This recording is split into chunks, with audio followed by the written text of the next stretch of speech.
201-939-4513, 201-939-4513. Get in, give us a ring.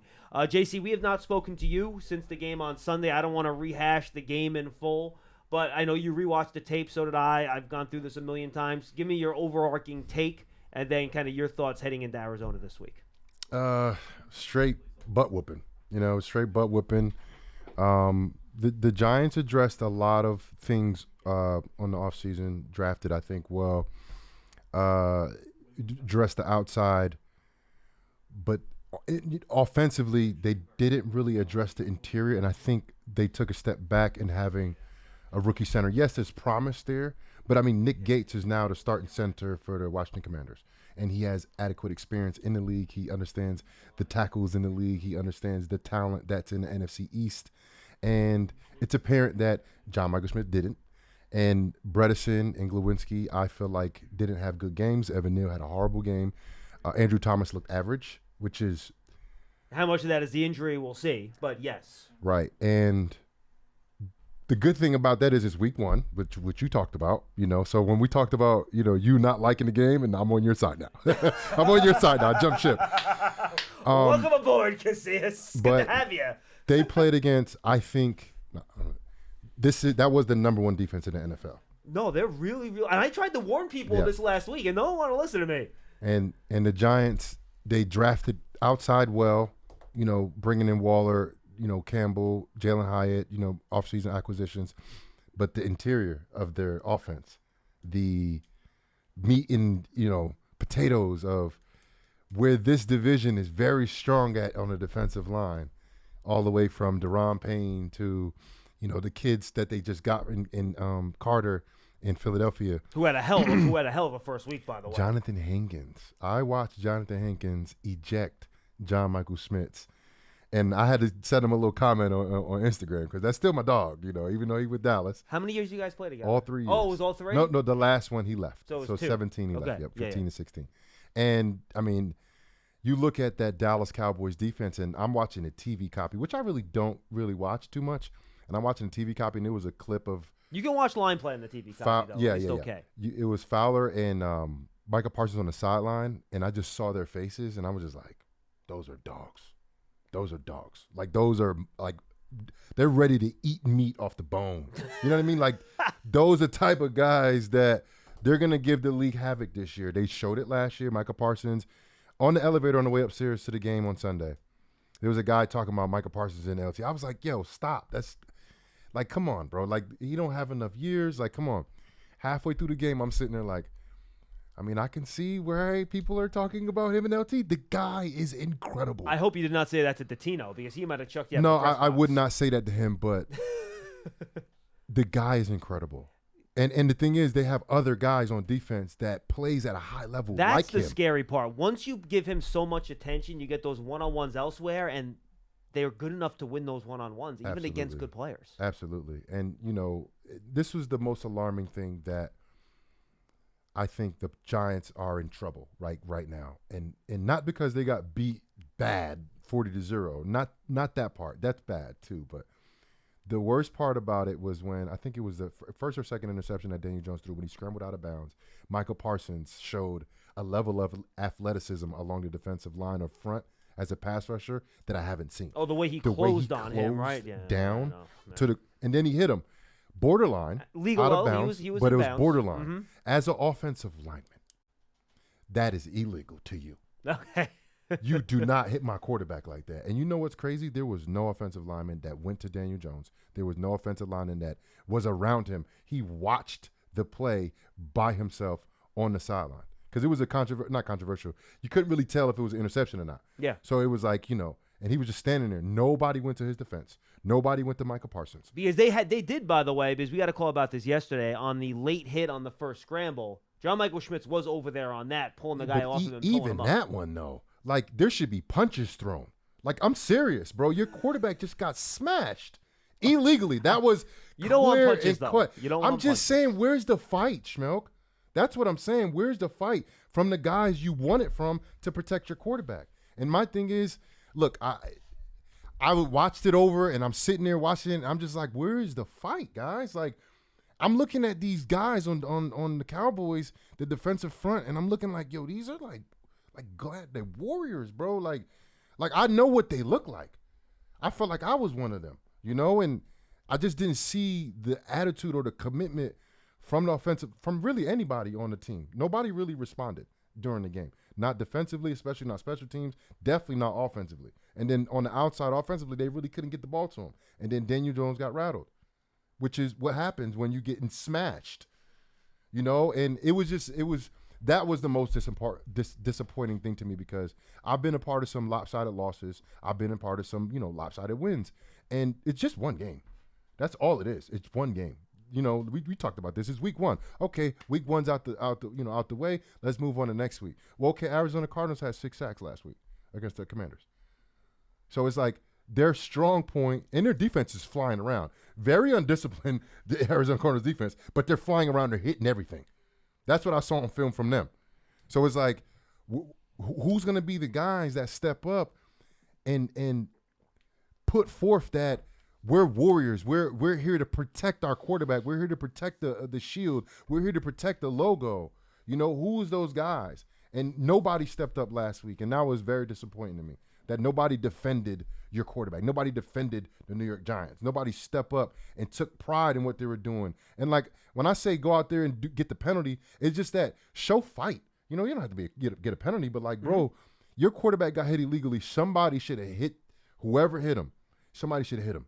Whether they got the flag, whether they got the fine or not, you got to defend your quarterback like it actually means something. Do you think the not players... Not like, hey, man, stop. That's not right. Do you think the players were looking downfield at the pick and they didn't see it? Come on. I'm asking the question. I don't know the answer. Are you talking about the one on the sideline? Yeah. I'm talking about the play on the sideline when he's throwing it downfield. Are people watching the ball and they don't see necessarily him get shoved out of bounds? I mean, I would say yes. That's probably the reason why it took so long, because it was like, oh, was it a catch? Was it not a catch? Interception, not? And it's just like, okay, offensive lineman, you should be caring about one thing, and that's the quarterback. All right, fair enough. Fair enough. That's it. All right, you said you had a chance to watch some of the Cardinals stuff. Why don't we get to that before we get to your calls here? Yeah. Well, look, the offense not great. Dobbs is decent. Ertz. He's always been a pretty good tight end. Yeah, what I saw, a very simple passing game, but they actually do some fun stuff in the run game with formations and they use Rondell Moore and stuff. Yeah, all those guys. They got some explosive guys. I think James Conner's a very good running back. I agree. You got Will Hernandez over there, playing for them. And look, this is the team out of the first 3 weeks of the season. This is the team on paper that the Giants should beat. When I say should beat, when you look at 49ers next week, that's a whole different monster. Let's put it this way. Very comparable to week 1 in Dallas. The Giants have more talent on their roster than the Cardinals do. Yes. And this isn't an insult to the Cardinals. They're in the middle of a rebuilding process. It's like, where the Giants were last year when they ended up overachieving, right? But that's the thing. You have a team like that, you let them breathe, they can overachieve and they can beat you. Yes. Howe was not bad either. He's tough. That hit he took early in the game, oh my gosh. You mentioned the Cardinals' offense. What about their defense? You mentioned you like they get kind of flying around. Yeah. I thought it was interesting. They play their ends wide hell. Yep. Oh man. Yep. And and then you watch it. You're like, well, then you should be able to run up the middle on these guys, right? If those ends are that wide. But they actually handled that pretty well. Kaiser White, who they brought over from Philly with Gannon, they run that. And they don't bring safeties into the box either. They got 2 safeties deep on pretty much every play, but they managed to handle the run game. So for me, JC, going into this game, this is a get Saquon the ball. They played light boxes. He should be able to have a day on Sunday. Yeah, absolutely. And my thing is, it always starts up front. You guys have to protect Daniel Jones. There's going to be third down situations where Daniel Jones has to sit in the pocket and throw the ball downfield. I mean, Jonathan Ledbetter, I met the guy, I don't know, it was at Super Bowl or something like that. I didn't realize how good of a player he was. So I watched the film. He's pretty good. He's really good. He had a sack. I mean, it was different guys that was in the backfield. Gardette, Chris the Barbarian had a couple of sacks. It was all over. Kaiser White's flying around. I mean, he's the one that put that hit on Howell early in the game. Jalen Thompson. I mean, everybody knows who Buda Baker is. Mm-hmm. Buda Baker is an all-pro, all-caliber type of player. He can do things in the passing game, do things in the run game. He's moving all over the field. He's flying literally anywhere the ball's at. If it goes anywhere near the line of scrimmage, Buda Baker's there.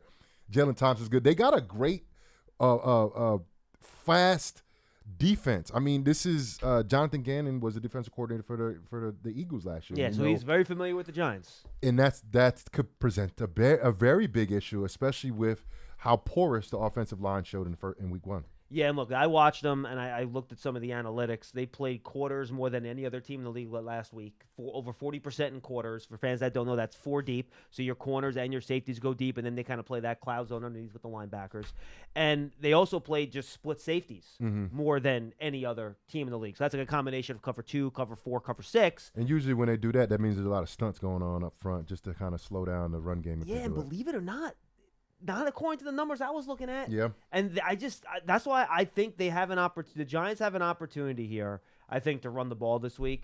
But I wonder how that dynamic's going to work, because the Giants should understand what Gannon's trying to do on defense. And his defensive coordinator, by the way, is his linebackers coach with the Eagles last year. Yeah. So that's the system they brought over. But at the same time, they also know what the Giants' strengths and weaknesses are, because they played them 3 times last year. Yeah, I think this is where it comes to having, I mean, all games you have to have complementary football, but this game, if the defense can go out and, it's going to be very hard for it to be a special team score, a defensive score. Like, that's very rare. It happened. Freaky things. It happened in the same game. Like, that doesn't even happen, once or twice. People lucky it happens in the season once. Happened in the same game. It was crazy. So I don't expect that to be a problem. But I do expect the defense to step up and be better than they were last week, and actually slow this offense down and suffocate them early, because this offense is still trying to figure out, who they really are with Dobbs at the helm, so choke the life out of them, like for real, if you feel like you're the strong point and that's the weak point on the team, I feel like their defense is the strongest part of their team. I'm talking about collectively too. I think they're flying around collectively, and I don't know, I'm not comparing the Wink Martindale defense, but I saw just guys moving around and fly. They look fast. They look very fast on defense, and that's something that the Giants didn't look on last Sunday. They did not look fast at all on any side of the ball. So I expect the defense to go ahead and make plays early in this game, so the offense doesn't have to get into this, quick game or pass game. Can't really run the ball on certain situations, and you can be a little bit conservative because the score is not out of control. Yep. And you're not forcing the ball downfield in 3rd and long and stuff like that. That's part of the defense too. That's not just what the offense is doing and their capabilities or incapabilities of how they're performing early. It's also up to the defense, and are we punting the ball well? Are we getting that good field position? Are we covering well? The Giants have to play a collective game, and that's literally what happened last week. They got destroyed on all sides of the ball, and then I believe they got outcoached. It's an all-around beatdown that they got, and this is a prideful group, man, and I think they established great culture here, so I'm expecting them to respond. I'm not expecting the Giants to lay down. I'm not expecting the Giants to, go out there and lose to Arizona. I expect them to put up a great fight. I just want to see who's the guys that's going to step off that bus first and be like, let's go. I'm trying to punch somebody in the face. Like, I'm serious. Get physical. Like, let's go. Like, this is careers on the line, bro, and it's early in the season. But we watched last year, they go up to Tennessee and they get a very tough game, very tough win. And then they use that momentum to kind of going, right? Get some games that they probably should have never won early in the season. And that could easily happen the other way, where you lose a game and then all of a sudden you're still worried about Cowboys, or you still have that Cowboy effect on you, then you lose another one. And San Fran's going to be a tough game on a short week. It's a tough sledding, and it sucks to say this, but the Giants are in a week 2 must-win game. They are. If there was ever a week 2 must-win game, this would be it. Yeah, this is it. And Wink said today, and I think he was quoting Brian Dable, that don't let one loss cost you 2 games. Exactly. And I think that's don't let the point. Cowboys beat you twice. And this is the last thing. I promise we'll get to the calls real quick. Let's do it. So as a player this week, you're in the building. You go through the tape on Monday, and my understanding is they did go through the tape with everybody. What's the key for a player to preventing that from happening and to successfully turning the page and just taking that Dallas game and, in your mind at least, crumpling it up and kind of just throwing it away? Just remember that you have to do your job. You have to do it, and you have to be situationally aware. I expect the rookies not to be situationally aware a lot of times. Oh, yeah, they're rookies. And it was an example where it was the touchdown by Pollard. And both of the rookies were unblocked on that play. But the speed of the game was so fast, especially down there. It moved so much faster. And you got Hawkins following the motion guy, and his guy just ran off. If you just looked in the backfield, just glanced, you would have went down there and hit it for the tackle for a loss. But the speed of the game is fast, and it gets so much faster down there. But I expect that from rookies. I expect them to learn. I expect them, what I called in the beginning of the season, I call it to get baptized. I call that like they're going to have plays where they get baptized by guys that maybe are not actually better than them, but because they don't have the experience to make that play. And there was that one play, and I just watched it. It was the motion over. It's like the little toss pitch to Pollard, and Pollard cut it back. Okereke was downhill, kind of overplayed it. But because he was so aggressive, there was lanes that could have been filled in from unblocked guys, and it was 2 unblocked guys. It was the rookies. And they just not there quite yet. But I expect that from them. But what I don't expect is Dexter Lawrence to get every single block. I don't expect that to happen. I don't. And that happened. You know what I mean? Like, stuff like that, it can't happen. Rookies, you're going to grow with them. John Michael Schmidt's getting pushed back by Jonathan Hankins. I expect that to happen. Jonathan Hankins played in a long time in the NFL. He knows how to handle a rookie. He knows how to get that run block. As soon as you see that down block, he's on him right away. I understand all of those things. But when you talk about Andrew Thomas, I don't expect him to be jumping off sides. Come on, man. You went against Michael Parsons how many times now? You know what I mean? That was the start of the snowball. That was the initial roll it down the hill. That was the start, the false start from our best player. No, you're not wrong. You know what I'm saying? So these are the things I don't expect. Yeah, that's fair. The rookies, I expect a whole bunch of mistakes because they're rookies. That's going to happen. They're going to get beat by guys they might be a little better than. Or they're going to get beat by guys that are better than them. It just happens. You know, but I don't expect Andrew Thomas to get beat. I don't expect Dexter Lawrence to get beat. I expect Xavier McKinney to be making plays. And by the way, I actually thought McKinney played a pretty decent game. He be did. honest with you. One of the only guys I feel like he didn't. Well. I think Adoree Jackson struggled big time. I think they went at him a little bit, you know? But, like, I expect him to get better because this is something new for him, too. And that's a whole different ballgame. Schmeelk, I played – that nickel is basically a linebacker. It's basically an outside linebacker. When you're in the middle, like a middle linebacker, like Okereke and McFadden, right? They're in the middle. They're playing over 3, sometimes 2. Everything is inside out. When you're outside, let's call it number 1, which is the corner. When you're outside, you're playing 1, possibly into 2, but everything's outside in. Now that you're at that middle 2, between 2 and 3, you could play 2 to 1, you could play 2 to 3. And it has to be either, it goes both ways. It goes outside in and inside out. Mm-hmm. So this is a whole nother ball game, and that's how I thought of it. That's why when I played the first year with the Giants in 2015, they moved me to middle linebacker. You might be the same but it's not. It's not. Me playing in that middle over 3 I was a half a second slow. And it cost me a 4th down against the Patriots at home. Now, when you say playing over 3 and saying 2 to 1, 2 to 3, can you explain to fans? Yeah. Okay, sorry. So you count like we count from like receivers like 1, 2, 3 from the outside, right? So a 3-by-1 is 3 receivers on one side. Yep. Number 1, number 2, number 3. Sometimes a 3 receiver. Sometimes there's a tight end. Sometimes it's a running back. And the 1 is the guy closest to the sideline. And there's 5 eligible. So the other side is either a back, a tight end, or there's another receiver or somebody. But it's always like that. It's 1, 2, 3, and then 2, 3 on this side, and 1, 2, or 3 on that side. Yeah. Right. So as a corner, you're never playing over 3. You're never aligning there. At nickel, you will. Linebacker, you will. Linebacker, as a middle linebacker, if it's not man-to-man, you're never going to be on 1. You're never going to be out there. Right. You know, so it's just different. It's different worlds on defense. And that's just the coverage aspect. That's not the fronts. That's not the the pass rush or anything like that. So what we have to see him take a step forward at that position because it's totally different than playing corner. It's basically a linebacker. And I played that weak side, even passing strength side when I was in college. I started in college. I did a little bit in the league. And then when I was here in New York, whenever we went nickel, I was the nickel linebacker with whoever the mic was. And it's a difficult position. But once you get the hang of it, it's like anything, you get the hang of it. And he got some plays where he was supposed to play it outside in. He played it inside out. He was supposed to play it inside out. He played it outside in. He just got to learn how to do it, and he'll be that much better. You're talking about in coverage or in run Adoree support Jackson, now? Both. And both. Both. And that's the thing. When you're outside that corner, you're playing everything's outside in. Because you have the sideline there. You know what I mean? Right. Everything's outside in. Unless your corners are spilling, which the Giants never do. That's like cover 2, but they don't do anything like that.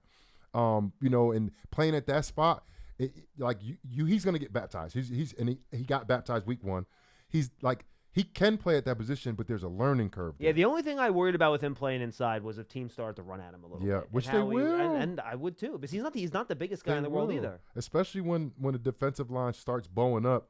And this is easy stuff like this. I saw it in preseason. All they were doing in preseason, because everything was so like bland and generic. Yeah. Mm-hmm.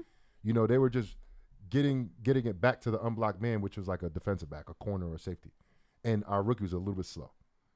Like, we talked about this after one of the last games. I think it was the Jets game, where they were just a little bit slow. But that's just experience, bro. Right. That's just experience, you know. We watched number 14, Marquise Bell from the Cowboys. He was in the same positions as Pinnock and some of our safeties and some of our young corners, and you saw the explosiveness, the decision making, and the downhill attitude that he had.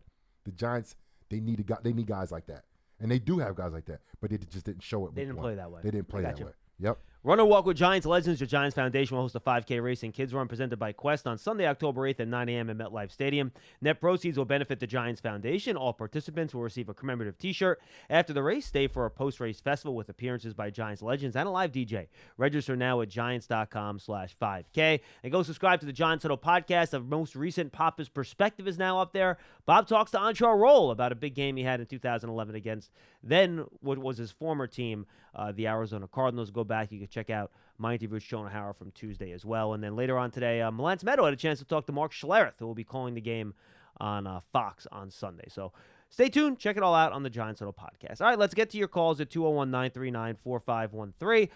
Let's lead off with Robert in Chicago. He's up first. A lot of new names here. I like to see that. Robert, what's up? Hey, John, and courtside. Courtside Casillas, baby. I like it. That's funny. I just got one quick question. With Giants' previous game with Dallas, yeah, how are other teams going to use what Dallas exploited us in on our offensive line to their advantage? So, like when John, you were saying Arizona runs a totally different defense than Dallas. But wouldn't they kind of mimic what Dallas is so they can get, like, the same results? Yes, then, Robert, but and just real quick, I'll answer it, and then you can ask your second question. Not everyone's got the dogs that Dallas has. You know, you can run the same schemes, but if you don't – no, I'm serious. Like, Dallas didn't do anything crazy with stunts and movements that we haven't seen before. No. The difference is that when you have Micah Parsons coming inside on a stunt and you got to dedicate 2.5 men to him, guess what? It changes the whole formula, and then not – I mean, look, I'm being dead honest here, and this is not me trying to take a shot at Arizona here. Aside from maybe Zaven Collins, who's a converted inside linebacker to an edge rusher, there isn't one person on this Cardinals defensive line that I think would even be in the Cowboys pass rush rotation. Right. Yes. Like, maybe, and I mean, like, even like the seventh or eighth guy. Right. Second, possibly rotation. Maybe. But the Cowboys, you watch the number one defense in the league. I'm for sure of that. All around, they have talent all around. They're very, very well coached. I mean, Jonathan, how many teams is Dante Fowler your fourth or fifth pass rusher? Right, that part, exactly. and then they're coached a certain way, and I think this is what was the thought process going in regarding Daniel Jones getting out of bounds when he's running. I think the conversation was he doesn't know how to slide, he doesn't know how to get out of bounds. No, he doesn't. If it's close, go get him. If it's close, hit him. If it's close, hit him. Yeah. Because Daniel Jones has proven time and time again. Take your free shots if he's going to give them to you, right? He's allowing people to hit him. Right. And even the slide was the best slide he had all night, the first one when he got destroyed. The best slide he had all night. And that was a late hit. It should have been a flag. It was definitely a late hit. Mm-hmm. Yeah. And then, but there were other times where he did run, and instead of like literally turning and running out of bounds or sliding, he would absorb a hit.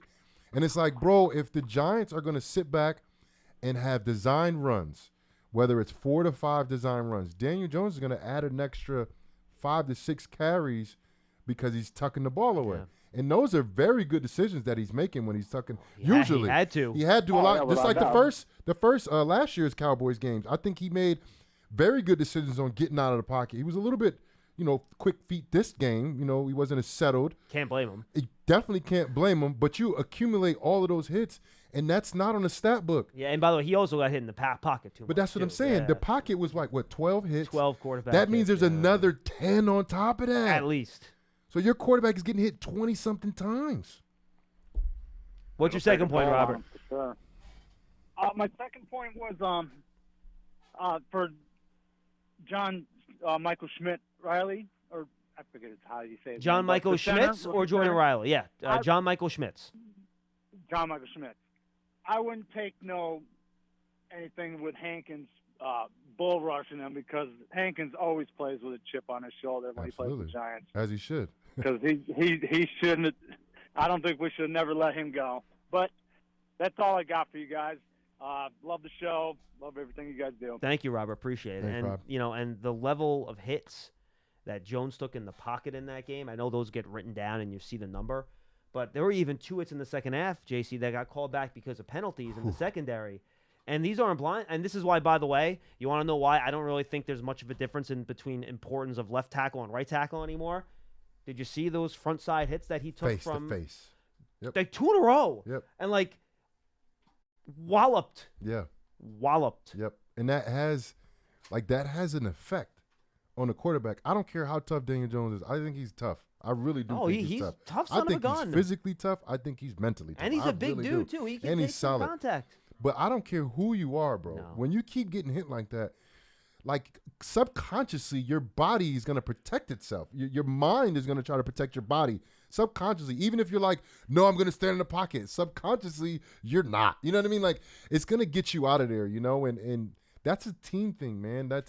You got to protect this guy, man. I think Daniel Jones is a very capable quarterback. I think he's good at times. But when you go against teams like the Cowboys and the teams like, the Eagles, who have a dominant defensive line, Daniel Jones is going to get in trouble if there are not guys that's going to fight for him.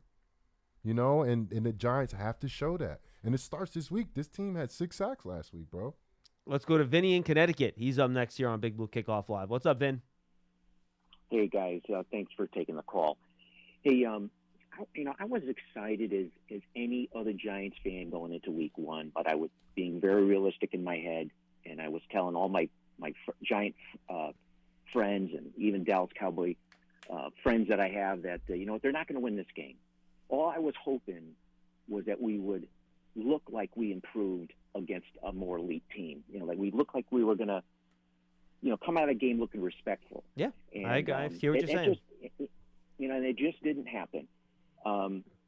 My question for JC is, and then I have another follow-up on the offense. But sure. For JC, I have a question. I thought the defense in the first half, played pretty darn good.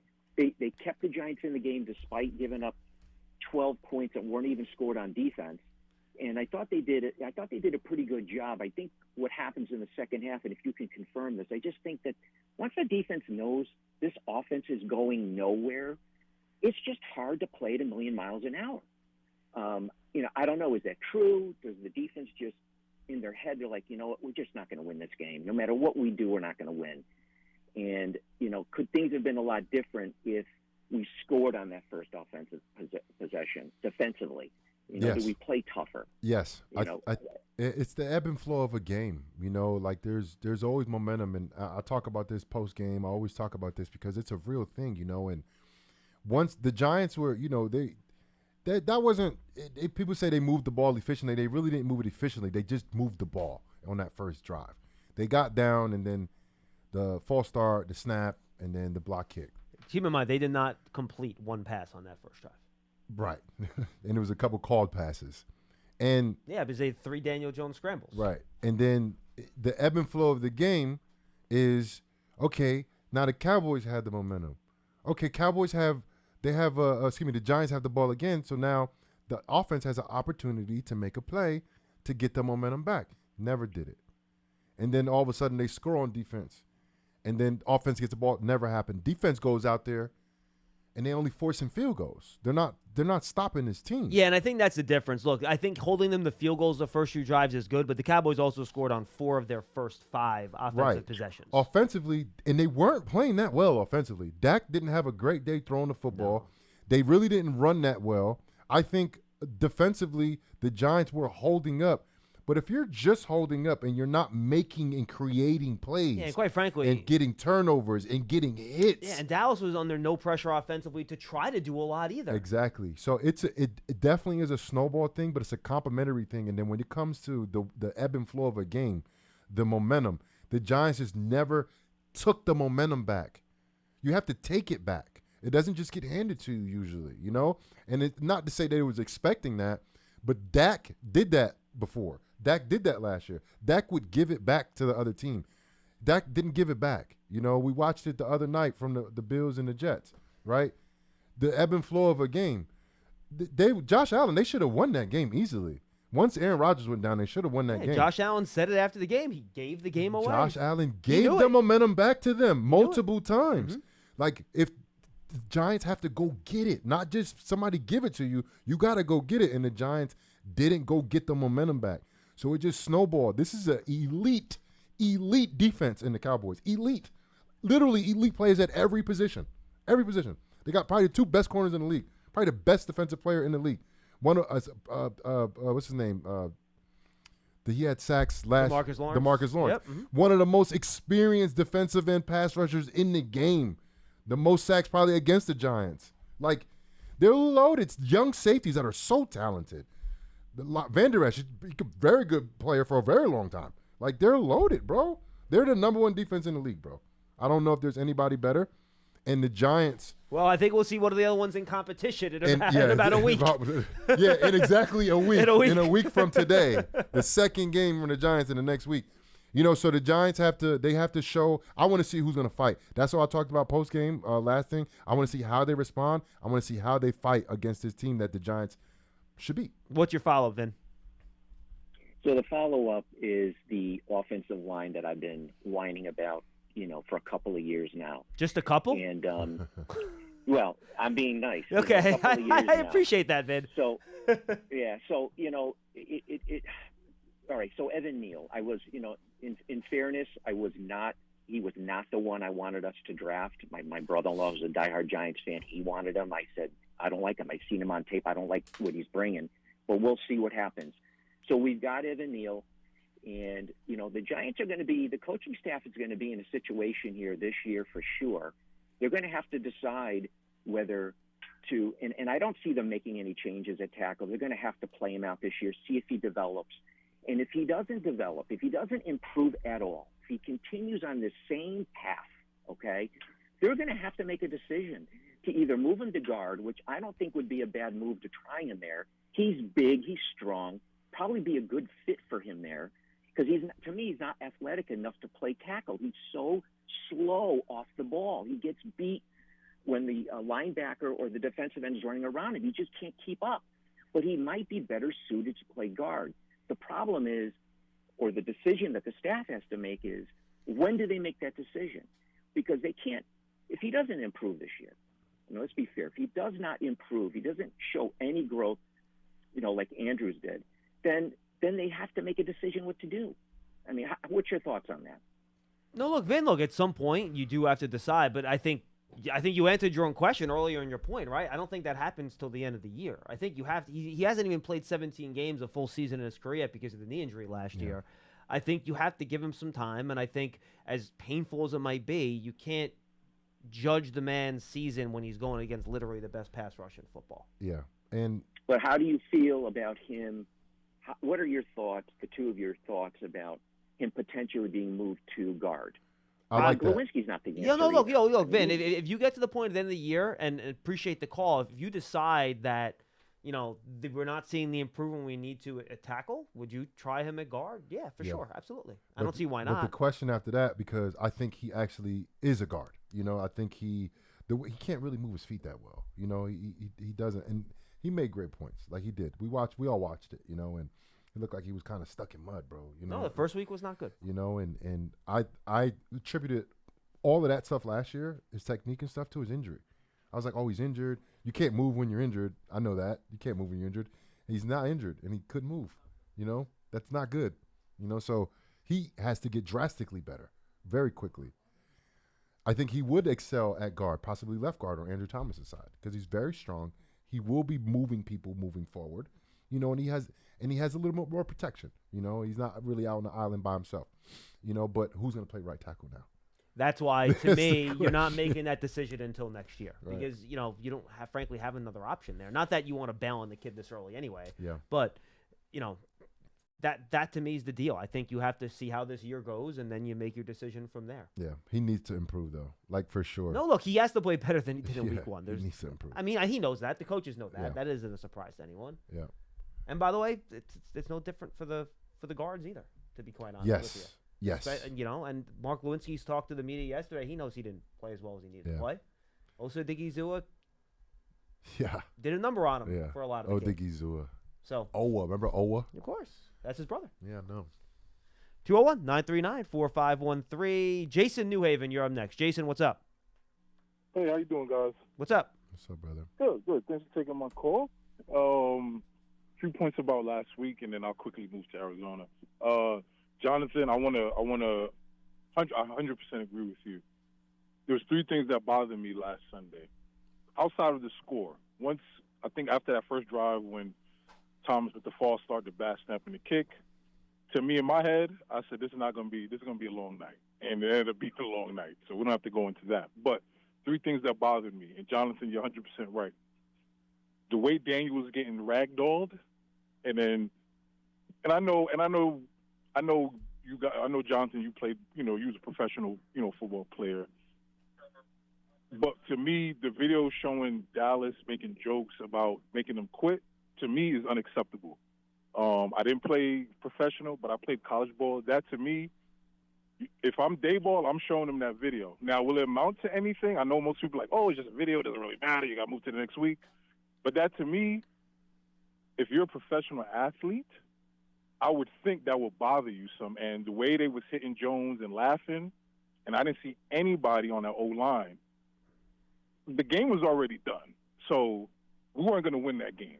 But just a level of fight, pushing back, I'm not saying dirty shots or cheap shots, but it just seemed like there was just no fight. It just seemed like everything was just kind of – it seems like everybody was just stuck in mud. Like nobody could really figure out what was going on just because we just really got punched in the mouth, and it seemed like nobody responded. So, Jonathan, I'm with you on that 100%. Secondly, I don't understand why Jones is in that game in the second half. I really don't. I know Dable talked about, all right, trying to get something positive, or I don't know if, John, you mentioned it before, earlier this week, trying to get something positive on film. That's what he said. But at that point, John, and I'm not saying that's what you said. I'm just saying at that point, what really good could you get out of film? We were just getting dominated. Like there were no good reps to say, all right, we could build on this, or we could piggyback on this next time we play them, or if we play Arizona or San Fran. So to me, I didn't understand and of course the head coach is going to do what he wants. So I'm not questioning him, but I am questioning some of the decision making. Now, God forbid Daniel got seriously hurt, and had to miss 8 weeks. What do you tell the fan base then? Because there was no good reps to get out of it. That's my second point. Third, Neil, I'm a patient fan. I know that progress is linear. Not everybody's linear. Not linear. Not linear. Not linear. Yes, Excuse correct, me. Yes, yes. not linear. I know everybody's not going to ascend straight up. You're going to have some bumps in the road, of course. But here's my thing with Neil, and I did like the pick. So this is not I know everybody's jumping on Neil. The whole O-line didn't play well. So this is not a Neil jump on Neil. But here's what I would say about Neil. He just looked physically outmatched. And I get we have Parsons, and they have DeMarcus, Lawrence. Yes, DeMarcus Lawrence, and, they got a Fowler. But to get beat by Dorrance Armstrong? He had 8.5 sacks last year. He had 8.5 sacks last year, Jason. They loaded, bro. There ain't nobody on that team. Like they have. I'm telling you, man, they're so deep, bro. Like, dude, Sam Williams, how fast does he get off the they're ball? crazy. 54, right? Like all of them players for them that rotate in are very good players. Every single one of them. Yes, you're right. They are a talented D-line, no doubt about it. But to me, he just looks simply too slow to block NFL pass rushers. Like I don't, and I know people saying, and I agree with you guys. There is no option, right? There is no plan B at the moment. So you kind of got to let him go through his bumps. but I just don't see any improvement. He just looks like he lumbers out of his stance, and you can't lumber out of your stance when you're playing. You're going to play Nick Bosa next week. What is that going to look like? In a few weeks, you're going to play Riddick in Philadelphia. Then you got those dudes in Miami who are not chopped cheese either. So Chopped cheese. at a certain point, and I agree with you guys, John, you made the point a few days ago, not now, but towards the bye week, there's going to be some decisions if he's not, evolving. Last point about Arizona, I'll take it off the air. Yeah. Arizona is still a professional team. Gannon was the DC last year in Philly when we played them, and we don't need to go on how we played Philly last year, especially in that playoff game. We all know how that goes. Yep. But here's what I'll say. If this Giants team is who most of the fan base thinks they are, I'm not saying you have to blow out Arizona, but you know what? Arizona's not as good as us right now. So you know what? You go in there, you take care of business. Jonathan, like you talked about, playing with fire. If you're O lineman, you got to do it on the block, you put them in the ground. If you're a running back, take the yardage and run somebody over. Arizona's not as good as us. Am I expecting it to be 35-0? I am not, because they're still professional players. But if you're the Giants and we think you're a team that's on the rise, you go in there and you dominate Arizona. I'm not saying point-wise, but beat those guys convincingly.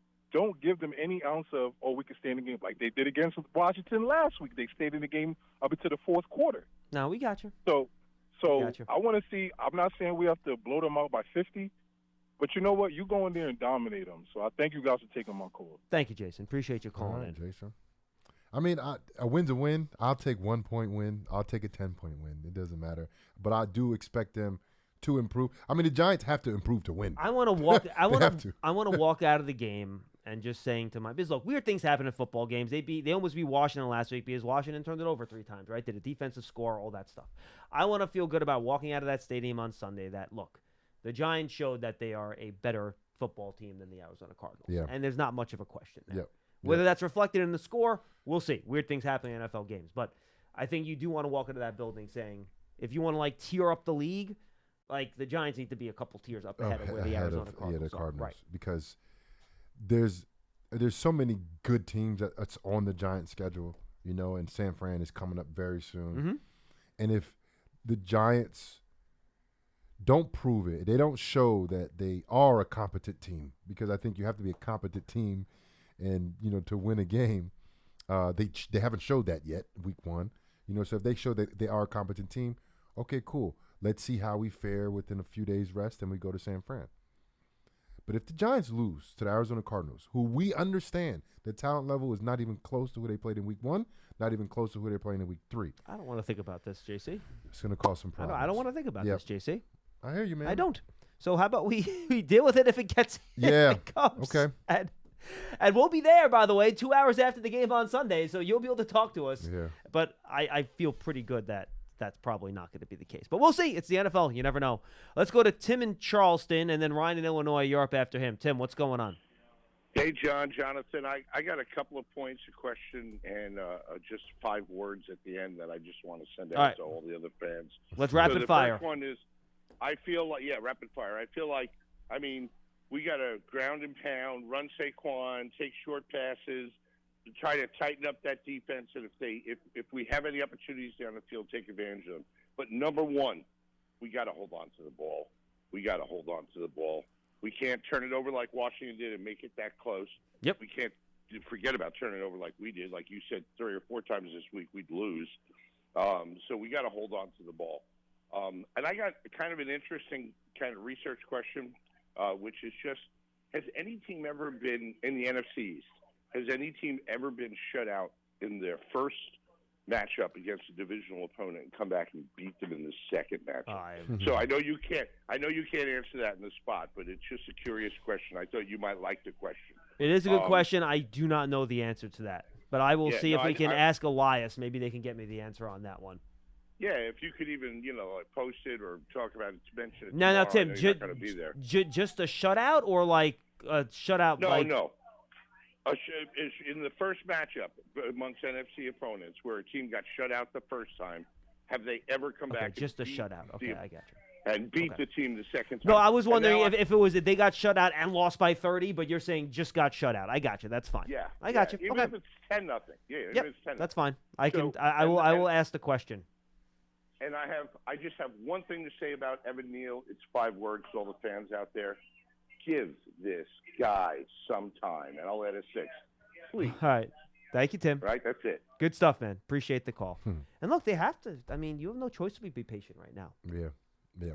He's your starting right tackle. Yeah. It doesn't make no sense to try to go move stuff around. He was your top 10 pick in the draft last year. Yeah. He had an injury last year and didn't play a full season. He's your starting right tackle. And by the way, based on what I saw in practice over summer, he probably still is your best right tackle on the roster. Yeah. So, I don't know what your other options are here. So you just hope that that's a blip. Yeah.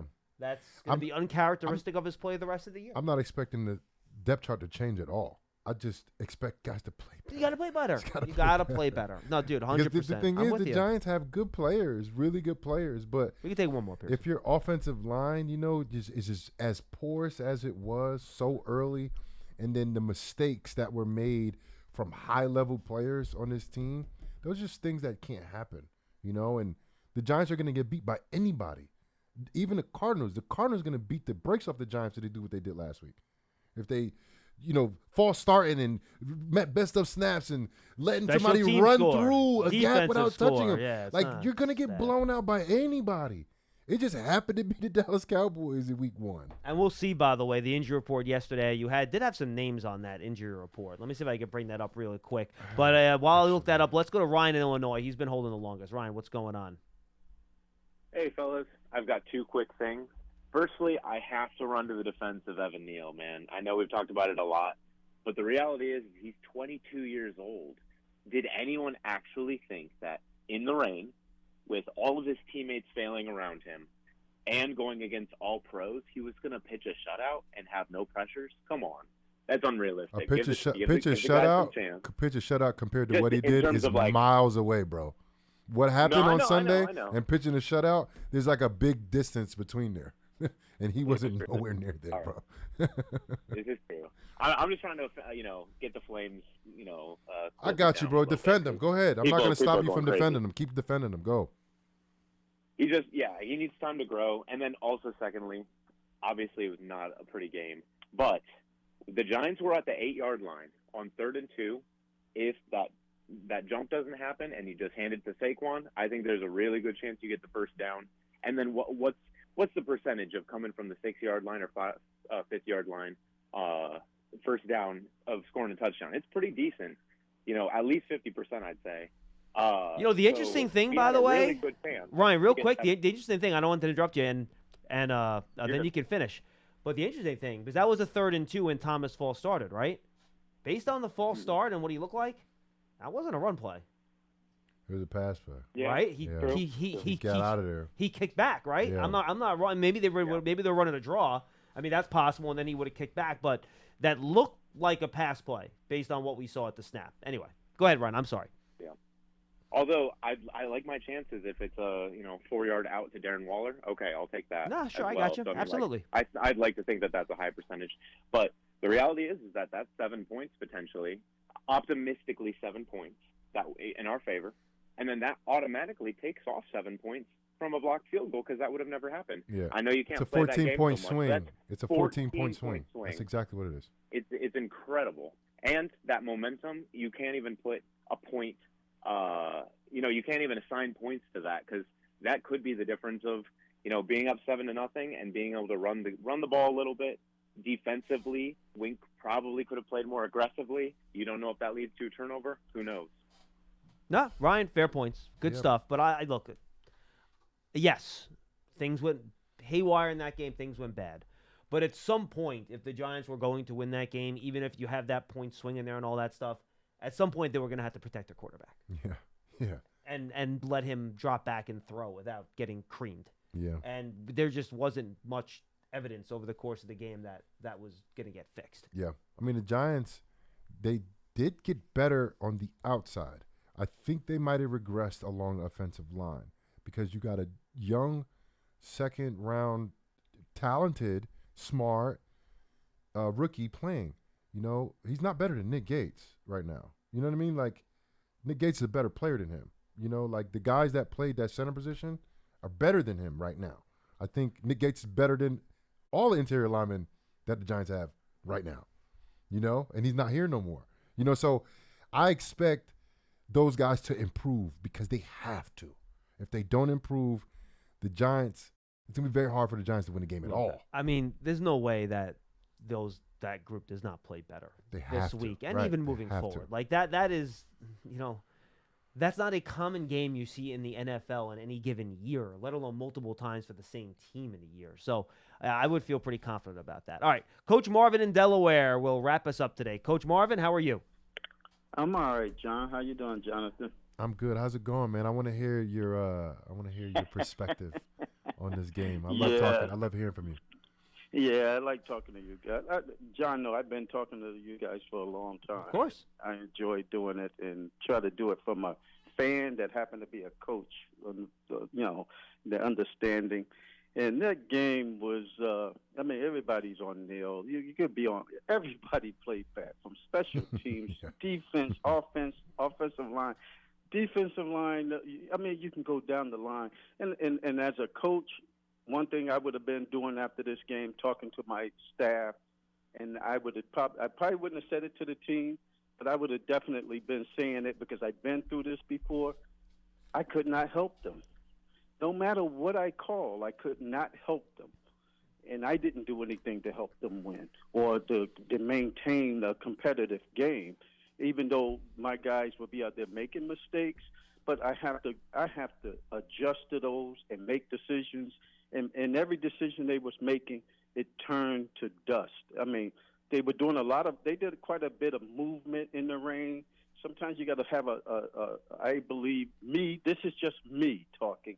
I have to adjust my game plan to the climate sometimes. If it's pouring down snow, I can't do a lot of misdirection because the footing's not going to be that good. So I would have thought we'd adjust and trying to at least run in between the tackles a little bit, try to slow, you know. John, I think all of you, everybody can say how you beat speed. Sometimes you got to run right at it because sometimes their feet are not moving. So you run right at it, so they can't use their speed. If you run sideways, I can use my speed. I can track you down and get to you a lot quicker than you can get to the corner. But if I'm running straight at you, I can keep your feet standing still, and then I can use my pounding that speed to wear you down where you're not running as fast. So I thought we didn't adjust to that. So that's why I said if I'm a coach, I've been like, I couldn't even help these guys. So what you have to do now, and the fans are going to say whatever they say, and I know that on my level, dealing with parents, how they look at the game, and they were horrible. I don't know what kind of coaches they had. And I have to suck that up and try to block it out. So the next week when we go there, because I tell them, we can't correct this until we play next week. We're going to have to feel this way all the way until Sunday. And when you get on the field, you got to remember how you felt when Dallas pounded you. And now what you're going to have to do is tell yourself you never want to feel that way again this season. And I would tell them, everybody in the stands, they paid to come see you play. They paid to come see you play, and they were gone at halftime. Have some pride, and you be the show this week. They pay to come see us play. They didn't come pay them to come see them play. And I promise you, Coach, there are going to be a ton of Giant fans out there in Arizona. Oh, yeah. That place is going to be at least 50% Giant fans. Yep. And they paid their money, John. Yep.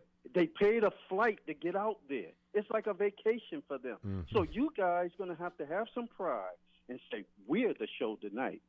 And we played them the way we should have been playing last week. You take out everything that happened last week, you take it out on them. Mm-hmm. Now, I'm with Jonathan. I don't give a damn if I win by 1. I don't care if I win by 30. But we will win this game. And we're going to come out feeling better than we did last week. And that's how you buried last week. You got to use that fuel through the rest of the season. And I will always tell them, remember the first game of the season? You remember how you felt? You better carry that the rest of the way because you never want to feel that way again. And that's the way I would try to rebuild my team because they need to be their confidence built back up. Mm-hmm. Listening to the radio show, to us on the radio, it'll tear them down. And I know, Jonathan's been through this. You block that out.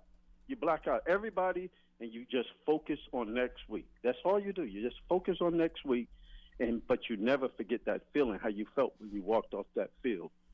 So I'll talk to you guys next time.